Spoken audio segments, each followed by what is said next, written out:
Hi everybody, this is Alchemist 2 and I'm back again with another movie review.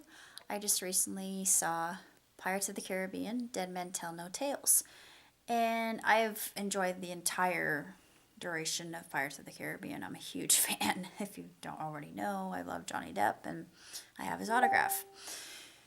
Um, I can say my expectations were met, but I have one particular nag, and it exists from Stranger Tides. Now, if you remember the ending from Stranger Tides, what happened to the woman who said, I'm carrying Jack Sparrow's baby? And I thought, that wasn't even touched upon in this film. And the fact that they left it out, I thought, am I the only person who remembers this? Probably. But for lack of it, it didn't really need it. And we had interesting characters in Nate Turner and Karina Smith. And they became our titular heroes. And Karina's, I love her. She's totally badass. And Nate, of course, he is the son of Elizabeth and Will. And Will is still condemned to the Flying Dutchman, if you remember the past events. And of course, we have Salazar looking for Sparrow. And the fact that Javier Bardem, oh, be still my heart. Oh, my Lord. Have mercy. So I've got one side, I've got Javert. The other side, I have Johnny Depp. And I'm thinking, I better have a heart attack here. Two really good looking men. And yeah, I'm in heaven now. Of course, we also have one Orlando Bloom. Well, he's not really, it's mostly Jack and Javert is the Salazar, yeah, Capitan Salazar, I should say, is our main character, and you can understand why he's so driven and why he's just so vengeful and why he has a vendetta against Jack Sparrow and how Jack Sparrow became Jack Sparrow, and it's just wow. This one's my favorite. I love this one because it wraps everything else up very nicely. And it has Legend of Poseidon, which I'm a huge fan of Gods of the Sea. So, yeah, this is right up my alley.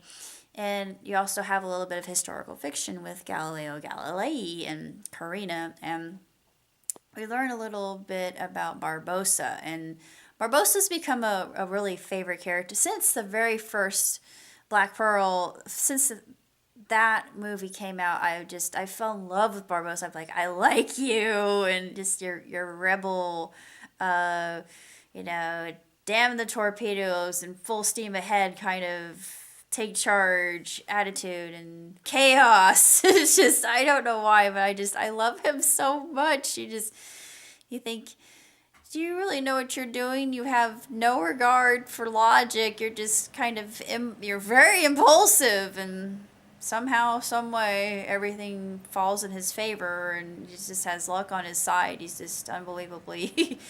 But he's actually not totally driven by impulse. He has strategy in his corner, and he's very, very intelligent. He's a bright character, and he knows what he's doing.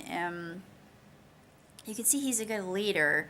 He may be a little bit ruthless, but there's part of him that he actually has a heart, and this one shows that. This one gives you a little bit of the background. It kind of makes me wonder though, because you know who he is when they get around to it, but I'm not going to say. But I loved everything about this film.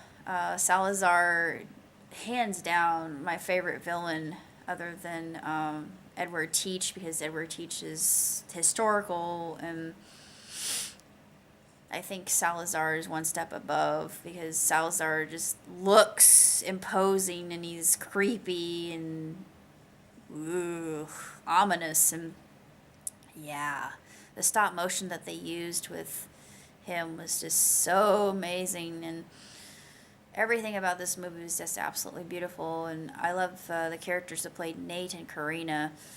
Of course, seeing Johnny Depp as Jack Sparrow just made me very happy, and the ending, yes, yeah, the ending was absolutely perfect. But like I said, my only nag was that Zoe's character, they didn't do anything. They left that kind of adrift, quite literally at the end of On Stranger Tides. They leave that voodoo doll just kind of lingering in the water. I thought,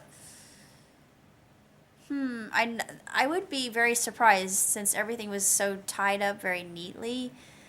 I don't really see that there would be any lucrative properties in milking this cow anymore, honestly. Because I wouldn't go see it, even though I love Pirates of the Caribbean, but I'm tired of seeing any more movies. It's just like when I heard The Cursed Child was coming out, I thought, yeah, I'll probably go see The Cursed Child. I was happy when they did Fantastic Beasts. I don't like the fact that they're doing a sequel, because I don't think that there deserves to be a sequel, but it's all about money. But anyways, as far as POT is concerned, this is my favorite. 2 thumbs way up. I only give it 4 just because of the nag with Zoe. But other than that, it's a solid film, and if I could get the whole series, I'd definitely in a heartbeat, because it's one of my favorites of any movies that I've seen. I know they took a lot from Monkey Island, and that's a given. If you know anything about the video game, it's direct from the actual video game, and less about the actual amusement park ride and more about Monkey Island. But even so, it's still extremely well done, and Jerry Bruckheimer should be proud of himself for making a legacy and characters that we've grown to know and love. And this one actually made me cry, and yeah, the last one did too, but for obvious reasons. But you know it's coming to an end. But the way they ended it was perfect, and it's a happy ending. So yeah, it was